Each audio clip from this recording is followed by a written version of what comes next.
Iran में जब pressure बढ़ेगा ये छोटे छोटे जहाज में निकलने शुरू करेंगे। अब मैं जो ये हमारे ऐप वॉचर्स होते हैं जो एयर ट्रैफिक वॉच करते हैं, उनको मैं बोलूंगा जिस दिन आपको छोटे जहाज दिखने लगे ईरान लैंड करते हो तो समझिए ईरान का एलीट एग्जिट कर रहा है, आईआरजीसी के लोग एग्जिट कर रहे हैं। तो ये जो रेवोल्यूशन है, जो रिवोल्ट है, ये होगा।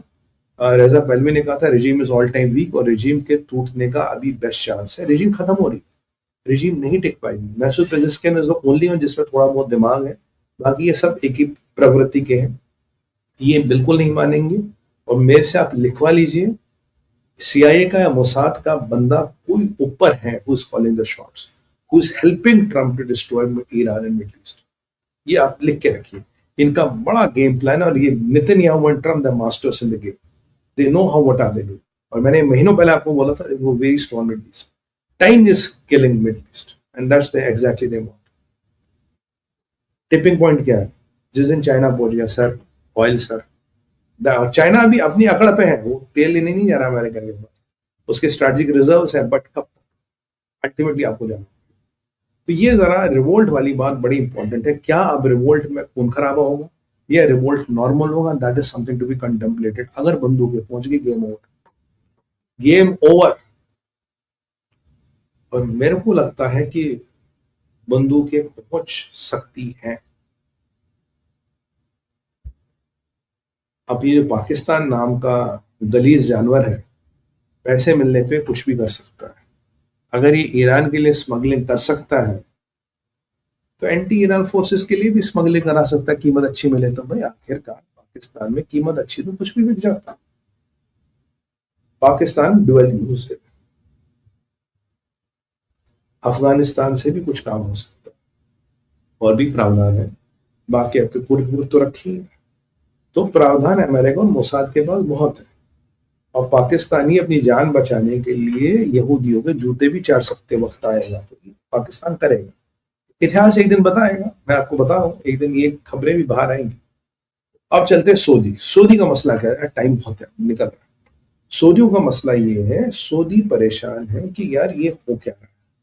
सऊदी ने अब बोला कि पाकिस्तान तो गायब हो गया। मोहम्मद बिन सलमान की समस्या है कि मैं इस सब को हैंडल कैसे करूं।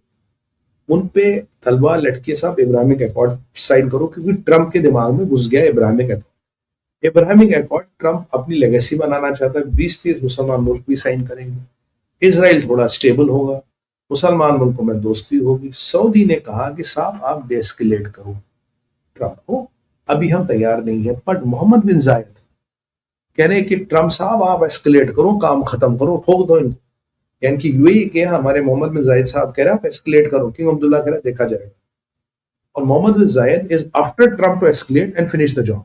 मोहम्मद बिन सलमान कह रहे हैं आप थोड़ा हल्का।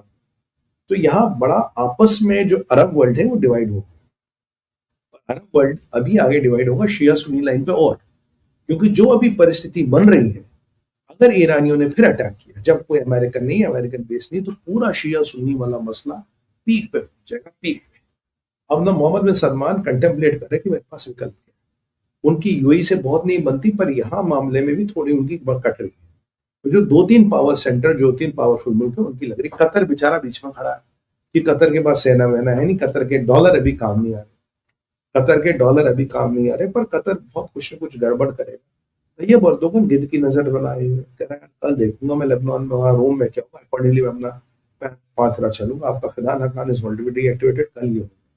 तो सऊदियों और यहाँ यूएई में बहुत तनातनी है, और ये जो तनातनी है ये बॉम्बिंग से हुई थी, यमन की बॉम्बिंग आपको याद होगा, तब से हुई थी। तो अब ये मसला आपका बढ़ता हुआ मैंने नजर आ रहा है। So it's going to be very interesting to see how does it turn. पूरा डिवाइड हो रहा है। अब यूएई वालों का इन्फ्लुएंस है, सऊदियों का अपना इन्फ्लुएंस है। अमेरिका के सिपाही निकल गए, लो आ गया मजा, आप खेलो। और अगर आपको मेरे हाइपोथेसिस पे यकीन नहीं आ रहा तो ये सीरिया वाला मसला मैं आपको बताऊं। सीरिया में कौन है? पहले बशार असद होता था। बशार असद किसका पार्टनर होता था? ईरान का। अभी सीरिया में कौन है? जुलानी, अल सहारा यानी जुलानी, टाई वाला आतंकवादी।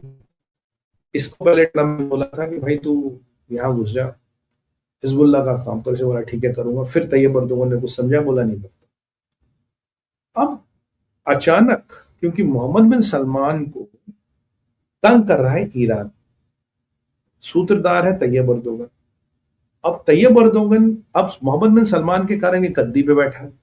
इस पे सैंक्शंस हटवाने का काम मोहम्मद बिन सलमान ने किया, ट्रंप से मिलवाने का काम मोहम्मद बिन सलमान ने किया, यानी कि मोहम्मद बिन सलमान के रहमो करम पे जुलानी गद्दी पे बैठा है। आज जुलानी ने ईरान को धमकी दे दी, जुलानी ने ईरान को धमकी दे दी, बोला अगर जरूरत पड़ी तो ईरान में घुस के मारेंगे। वाह! ईरान का सबसे बड़ा पट्टा मुल्क सीरिया, यानी कि मोहम्मद बिन सलमान ने जो पैसे लगाए जुलानी पे वो काम आ गए। जुलानी है सुन्नी, मोहम्मद बिन सलमान है सुन्नी, इराक है, सॉरी ईरान है शिया और यमन है शिया। तो आज जुलानी कह रहा है कि भाई अगर जरूरत पड़े हम ईरान पे हमला कर देंगे, सीरिया ईरान पे हमला कर देगा। यानी कि अगर पाकिस्तान ने गच्चा दे दिया जो दे दिया, तो जो आपकी यमन में समस्या उसके लिए अब जुलानी को यूज करोगे, जुलानी और उसके लोगों को। तो जुलानी लेबनान जाए ना लाने, बस जुलानी यमन जाने को तैयार है। यार ट्रंप, इजराइल क्या रणनीति है तुम्हारी? तुमने ये जो शिया सुन्नी का डिवीजन कराया, ये जो तुमने शिया सुन्नी का खेल करा, फैंटास्टिक फैंटास्टिक। तैयब अर्दोगन का मेक 32 हो गया, आज टेक इट इजी हो गया तैयब अर्दोगन के साथ। जो उसकी रणनीति थी वो मेक 32 टेक, क्योंकि आज जुलानी ने डिक्लेयर कर लिया, बोला हम अटैक करेंगे। जबकि तैयब अर्दोगन कहता शिया सुन्नी में कोई फर्क नहीं, मुसलमान एक है, but that is now throttled. Now इसको दरकिनार कर दिया गया है। Now it is going to be interesting. Now Iran would have never anticipated Julani go, because Julani है आपका आदमी है मोहम्मद बिन सलमान का, और जुलानी ट्रंप का आदमी है। ट्रंप की बात माने ना माने, मोहम्मद बिन सलमान की बात तो मान रहा। तो Saudis are a little bit saved now. कल तक जुलानी ने स्टेटमेंट नहीं दिया, आज जुलानी ने स्टेटमेंट दे दिया। यानी कि मोहम्मद बिन सलमान, अमेरिका और जुलानी के बीच कुछ एग्रीमेंट हुआ है। वो इसराइल को लेके कंसेशन मानेगा, नेतन्याहू सेफ जोन से निकलेंगे नहीं, उसे एश्योरेंस देगा इसराइल तुझे तंग नहीं करेगा, तो जाके अभी यमन में काम कर, और अगर जरूरत पड़ी तो थोड़ा लेबनान में भी तेरी जरूरत पड़ सकती है, यमन में तेरी जरूरत पड़ेगी, और ये जो शिया मलेशिया है इनके लिए तेरी जरूरत पड़ेगी। तो एक और मर्सनरी अमेरिकन ने और सऊदियों ने खड़ा कर दिया। वैसे भी सऊदी मर्सनरियों से लड़ते, खुद तो कभी लड़ते। तो मर्सनरी खड़ा हो गया, जुलानी को इस दिन के लिए पाला था। और जुलानी का यमन या ईरान को धमकी देना, इनकी सीधी, यानी कि शिया लैंड से एक सुन्नी पावरफुल मैन टेक्स ओवर, और अब वो शिया ईरान और शिया यमन को, हूतियों को धमकी दे रहा है, और शिया मलेशिया को धमकी दे रहा है। ईरान को धमकी देने का मतलब है सबको धमकी देना। क्लासिकल शिया सुन्नी, क्लासिकल शिया सुन्नी केस। मतलब माइंड बॉगलिंग जब मैं सोचता हूँ, how did Trump really manage all the things, fantastic. और लोगों को लगता है ट्रंप बेवकूफ है, लोगों को लगता है इजरायलियों को पता नहीं, लोगों को लगता है कि it will be a blood bath. मैंने कहा चलो बेटा, आपको बहुत टाइम हो गया, आप जरा आराम करें। They exactly know how does this region work. They know how to play the game. Our war is never like a straight line. It's like this. But at the end of the day, what matters is who wins. जीतने वाले को सब सिकंदर कहते हैं।